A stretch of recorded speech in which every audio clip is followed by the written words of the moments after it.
Ted Cruz is not going to be president. That much is clear at this point, but that doesn't mean that he doesn't have a position in the upcoming Republican administration, if there is one. So we've got Ben Carson, who's going to be heading up the VP search for Donald Trump. And he says that they have at least 2 different positions that Ted Cruz might well be qualified for. Let's listen. Would it be smart for Donald Trump to call up Ted Cruz and say, look, I want you on the Supreme Court?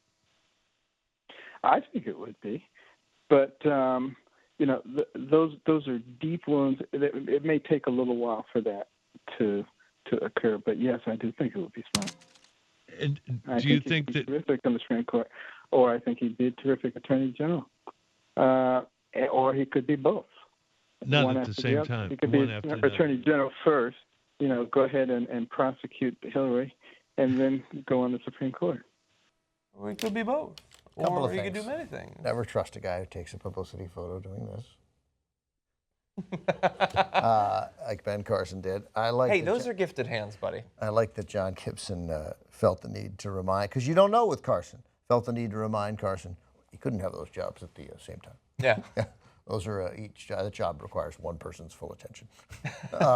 You never know. I mean, this is the guy that thought that the pyramids were created to store grain. Right. So maybe he thought you could be Attorney General. The Supreme Court could be a squash court.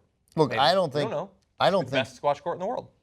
Well, it'll be interesting to see how Ted Cruz handles this, because I think that if you're positioning yourself to win in 2020, right, which means that Hillary Clinton wins in 2016, and you're positioning yourself to be the Republican nominee and an outsider who's still kind of an insider, I think you're more likely to see Ted Cruz continue to maintain sort of that conservative credentials and firebrand manner of speaking while getting some things done, while working inside the establishment to some extent, so that he is not seen as quite so much of an outsider inside the establishment, because he needs them a little when he runs in 2020. And if you think Trump is going to go down in flames, then you might want to maintain your, I ran against him, I did everything I could to prevent this from happening. No, I'm not going to endorse him. He's terrible. And he's going to tear us apart. And I knew he would. And I told you so.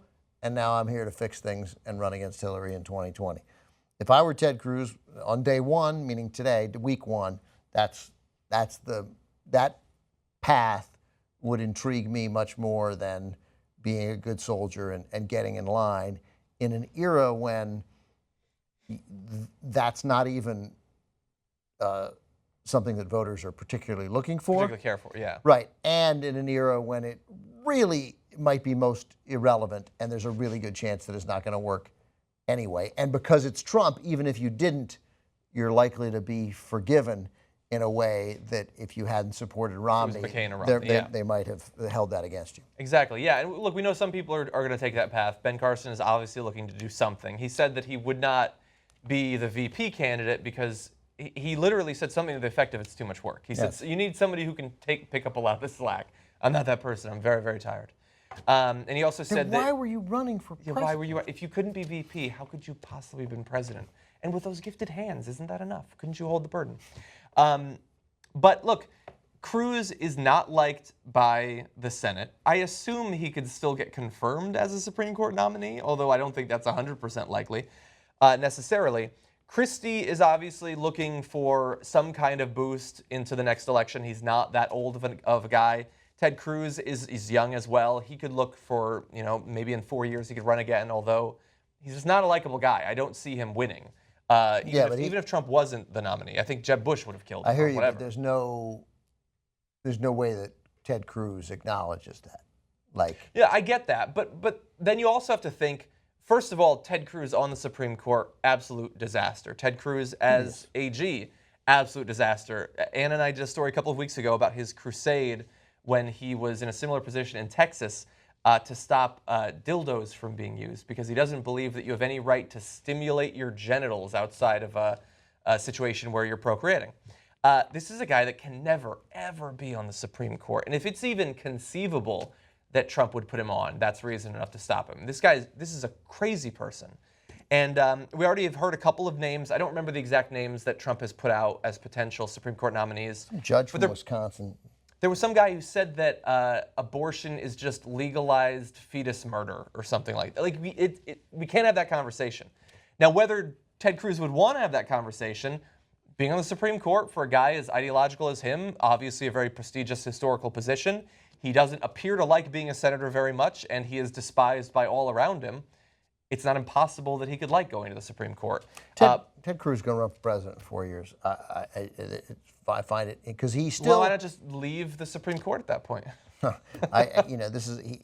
Everyone acknowledges that was the best run campaign in the traditional sense. The best run campaign, yes. Not the best candidate, but the best run campaign. The mere fact that the Republicans are insane. They left themselves in a position where the alternative to Trump was Ted Cruz. I mean, how they could not figure it to come up with an establishment candidate. Rubio or Kasich or Jeb Bush. Even Rubio, not necessarily, but Kasich or Bush. Chris Christie, Scott Walker. There were others. Yeah. As noxious as Scott Walker was as a governor from a mostly blue state, he counts. They couldn't do it. So, but it was so. Given that, the fact that he came close and then petered out in the end because he's enormously unpopular in the Northeast, and it turns out most places. If you'd said before the campaign that Ted Cruz was going to finish second, Ted Cruz this week is seen as being the guy who lost to Donald Trump, right? Mm-hmm. But big picture, that was a great thing that he did. I mean, it's like a team that nobody expected to make the playoffs, and everybody pegged would go 4-12, and they went 12-4 and went to the Super Bowl and lost. Yeah. You're like, oh, they lost the Super Bowl. You're like, that was a pretty great year. Yeah, that's true. So I think Ted Cruz sees that. Or maybe they just made it to the division championship. Good try. That's nice. Pretty good. Not quite, but you're right there. Right there. I don't know what sport metaphor we're doing, but I think it applies somewhere. It does. It definitely applies somewhere. I think Ted Cruz, I find it hard to believe that he doesn't see an opportunity, especially in what will be the most likely scenario, a period, not inevitable, but most likely of intense reevaluation by Republicans for what it takes to win after a perhaps historic defeat in November.